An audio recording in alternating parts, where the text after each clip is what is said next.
Ladies and gentlemen, boys and girls, children of all ages, you are listening to the most electrifying podcast in all of internet radio today. You are listening to the Sports Wire. My name is Vinny Apicella, and I am here with you for day 4 in a row. It is now Wednesday night, Thursday morning, if you will, October 23rd, 24th? I don't know. It would have to be the 24th, considering next Thursday is Halloween. So we're going to consider it Wednesday the 23rd. Either way, I'm here with you for day 4 in a row of our daily dose of the Sports Wire. I want to thank you all for listening and downloading. I also want to tell you that we did move to, we are no longer through Spreaker. We did move to Anchor.fm. So you'll be hearing more ads in my voice because I get to read it. And definitely go over to Anchor.fm if you're Anchor.fm if you're looking to do your own podcast, because you know what? They're fantastic. They're free. Free hosting, free storage, free distribution, and their app works great when it comes to putting your show together. So that's where I moved. So that's where I will be doing it from now on. Anchor.fm. But anyways, so we are here. Now, I have to tell you, I did not watch either AEW or NXT last night. Simply because of my schedule, I ended up falling asleep and just didn't watch them. So, what I did watch, though, was NWA Powerrr. And I did watch, I caught up on Monday Night Raw, the Hulu version, 90-minute version. So, I did get caught up on some of the stuff yesterday.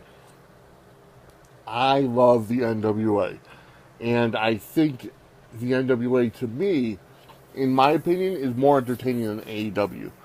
And the reason why is because AEW has not proven to me yet that they have, with the exception of guys like Jericho, Cody, Dustin Rhodes, and Moxley, they don't have any guys that can actually carry themselves as main event superstars. Omega is not, for all the quote-unquote popularity he has, Kenny Omega is not a main event guy. And he's not known in the U.S. And honestly, his mannerisms in the ring are dumb. You know, he has jazzy hands, spirit fingers, you know. But no, his mannerisms in the ring aren't there. They're not up to main event level.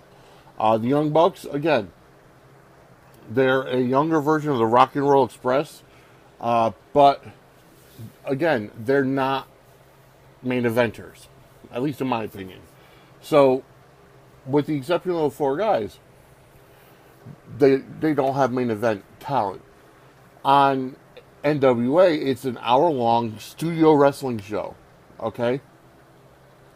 Their world champion, Nick Aldis, holds the NWA, obviously, World Heavyweight Championship, which has its lineage dating back to 1900s with George Hackenschmidt and you know, all the way back there.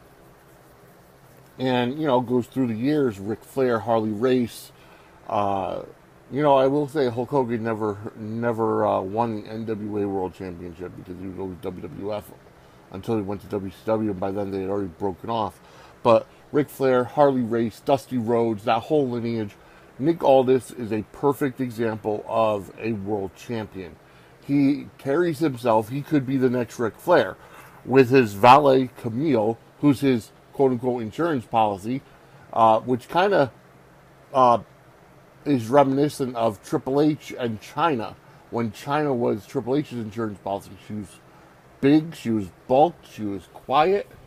Camille is not big and bulked like Chyna was. She's a gorgeous woman, but she looks like she's a badass woman too, just because she doesn't talk. And, you know, she's always there, she's always stoic looking, and a perfect type of woman to be hanging around with the world champion, Nick Aldis. Nick Aldis carries himself like Ric Flair. And Nick Aldis, he has that kind of debonair aura about him. He carries himself like a Ric Flair, a Nick Bockwinkel, you know, almost like Jericho a few years ago when he was in his heel Jericho mode, before he went to New Japan and AEW and all that. But he talks with authority. He put over Tim Storm on the first episode of NWA Powerrr. He beat Tim Storm, and supposedly Tim Storm can never have another world title shot, which I have a feeling that's going to come back around at some point.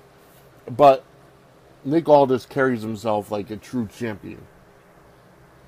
They also have Tim Storm. They've got the Cowboy James Storm, who's I believe he's is he a U.S. champion, North American champion?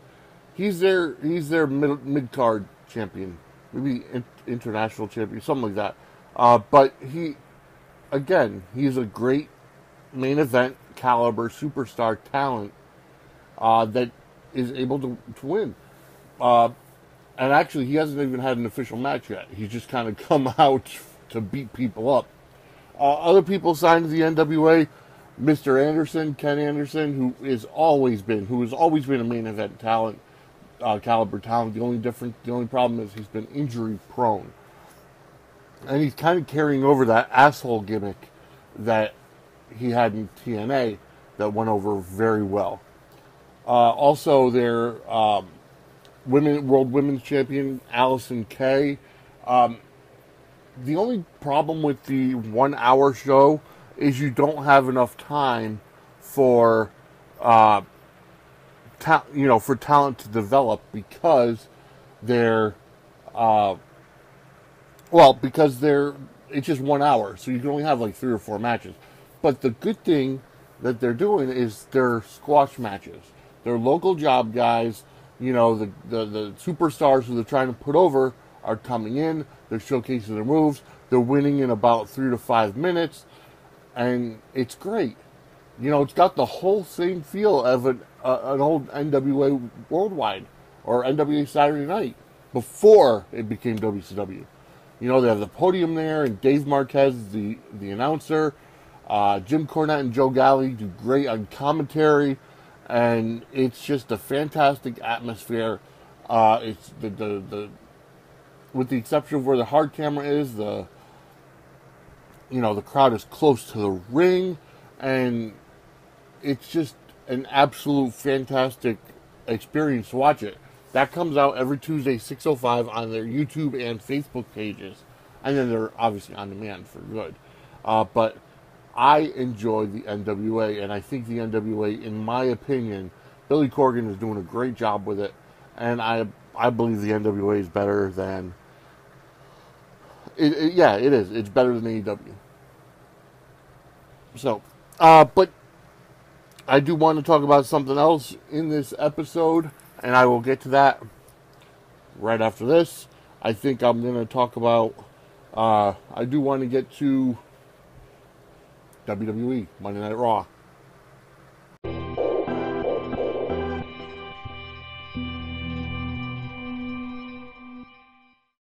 Okay, I am back, and thank you for downloading again. My name is Vinny Apicella. You are listening to the most electrifying podcast in all of internet radio today. You are listening to the Sports Wire. Day 4 in a row. We made it. Woohoo! But I want to thank you all for listening and downloading. Like I said, we are now part of Anchor.fm. Probably the best podcast hosting site that I have seen. Anywho, and you can still download it anywhere you find all your favorite downloads. You can download it on Stitcher, Spotify, TuneIn, Radio Public, Castbox, iHeartRadio, which I don't know if iHeart will continue considering Anchor doesn't support iHeart yet. But Apple Podcasts, Google Podcasts, definitely leave us a 5-star review. Leave us some feedback. You could go ahead and follow me at the Apicella, SWE. On Twitter, you can follow the Sportswire, you can follow on Twitter at Sportswire Audio. On Instagram at Sportswire Audio as well. You can also go to www.sportswireaudio.com. That'll take you to our old Spreaker page. I have to put in the redirect, so it'll take you to our Anchor.fm page. Also, You could follow us on, or you can email us, sportswireaudio@gmail.com. Send us in some voice messages, and we can upload them onto the show. If you have any questions for me, have any comments. I know yesterday's show was a controversial episode. Once it starts getting the, the momentum, we're going to be starting to get a lot of more listens, but it's still relatively early in the daily episode, and because I had been so, it had been so infrequent prior, I understand it's not going to get the amount of listens that I want to hear, right away. So, it'll get there. I guarantee it. So where was I? WWE Monday Night Raw, and I have to say this was the best episode of Monday Night Raw that I've seen in a while. It did pick up on its ratings because it was unopposed from the World Series, and again, apparently Monday Night Football sucked. But the fact is Monday Night Raw was fantastic. I do have to say the having Kevin Owens come out with the Street Profits at the end to help them out against the OC was a brilliant move. I see a lot in the Street Profits. I think they're charismatic. I could honestly see Angelo Dawkins as a future world champion. I could see Street Profits getting the tag titles at some point. I see, they have the classic tag team appearance where Montez Ford is kind of that lighter guy, high flyer. Angelo Dawkins, a bigger guy that can always get the comeback, the hot tag, but yet he's a bigger guy, a powerful guy, but he could still do some flying, and I happen to enjoy that tag team element that's there. So I really look forward to that tag to Street Profits going far. I really hadn't followed them too much in NXT, but I have to say that between Evolve, NXT, and now in Raw, they're a great tag team. Then you had the announcement of Drew McIntyre as as number 5, the 5th person for Team Flair going into Crown Jewel. I don't know how I feel about that. Because when you look at the teams, okay, Team Hogan is going to have Roman Reigns, Rusev, then you have Chad Gable, Ali, and who's the 5th guy? Chad Gable, Ali, and Ricochet. On that team, you pretty much have 2 main eventers. Ricochet is getting close to that main event spot, but Chad Gable and Ali are nowhere near. They're like mid or low card. And then on Team Flair, you've got Captain Randy Orton, you've got Bobby Lashley, you've got Drew McIntyre, you've got King Baron Corbin, and Shinsuke Nakamura, the Intercontinental Champion. Those are, 4 main eventers, and Shinsuke is a mid-carder. And 4 big, strong guys. Baron Corbin's nothing to sneeze at. He's a great, he's a powerful guy. So I understand the idea of putting, people who have problems with each other against each other. I get that. But they could have beefed up Team Hogan a little bit more, because Team Hogan was really he's the all-time biggest powerful guy. He was the stereotypical big guy, 24-inch pythons throughout the 80s and 90s. Ric Flair was always more of a technical wrestler, and Randy Orton is a great technical wrestler. I will say that. But then, Drew McIntyre is pretty decent, but they're all, for the most part, other than Shinsuke Nakamura, they're all powerhouses on that team. So it's almost like the roles are reversed. On Hogan's team, you have Roman Reigns, who is a powerhouse. You got Rusev, which is a powerhouse. But then Ali is a cruiserweight. Ricochet is a mid-carder, but he flies around like a cruiserweight. And Chad Gable is a technical wrestler. So, I would have done a little bit better there, WWE, with those teams. But either way, it's going to be an enjoyable match. It's a 10-man tag, one fall to a finish, down in Saudi Arabia, Crown Jewel, next Thursday at 1 p.m. Eastern Time, live on the WWE Network. You know, and that's one of the biggest issues, and I think that's what I might talk about tomorrow night, is Saudi Arabia and the WWE's contract with them. Because the controversial subject, and I really feel like there shouldn't be any controversy behind it. But that's for another show. That'll be for tomorrow night. I really do like I really did like Raw. Paul Heyman is doing a masterful job.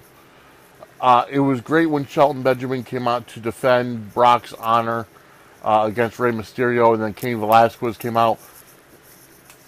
The only problem I see with Crown Jewel is you have Brock versus Cain Velasquez, which is 9 years after Cain beat Brock for the UFC title. He got him in a TKO. He knocked him out. In the first round, mind you, and that was 9 years ago yesterday, I believe. And so they're going to do a rematch. This time it's for the WWE Championship. So, this guy comes in his first match, he's going to face Brock for the WWE Championship. I don't know how it's going to go. They're kind of keeping it in suspense. I honestly would probably see Cain beating Brock, kind of like, you can't beat me. And that'll be, almost similar to what they did with Goldberg a couple years ago, where, Brock Lesnar against Goldberg in Survivor Series, Goldberg beat him in, 30 seconds or less. And, Cain can tell, well, I'm the one guy Brock Lesnar can't beat. And then go, carry it on through WrestleMania. But the problem is now he's going to be the WWE Championship. He's going to be on SmackDown. So are they going to have Rey Mysterio be traded to SmackDown as his mouthpiece? Or how are they going to do that? Because, again, Brock was drafted to SmackDown. The WWE title is SmackDown property. And with Rey being the mouthpiece for Cain Velasquez right now, and Cain did sign a multi-year contract, full-time superstar, with with WWE, so I don't know how it's going to play out. But go ahead, like I said, follow us on Twitter at @VEPSOSWE. That's for me. For the SportsWire, at SportsWire Audio on both Twitter and Instagram. You can go ahead and email us, sportswireaudio@gmail.com. Visit www.sportswireaudio.com. And then, like I said, this show is brought to you by Anchor.fm. Go ahead and, if you want to start your own podcast or have a podcast, move it over. It's the best podcast platform there is. Have a great day. I will see you guys tomorrow on another episode of Daily Sports Wire.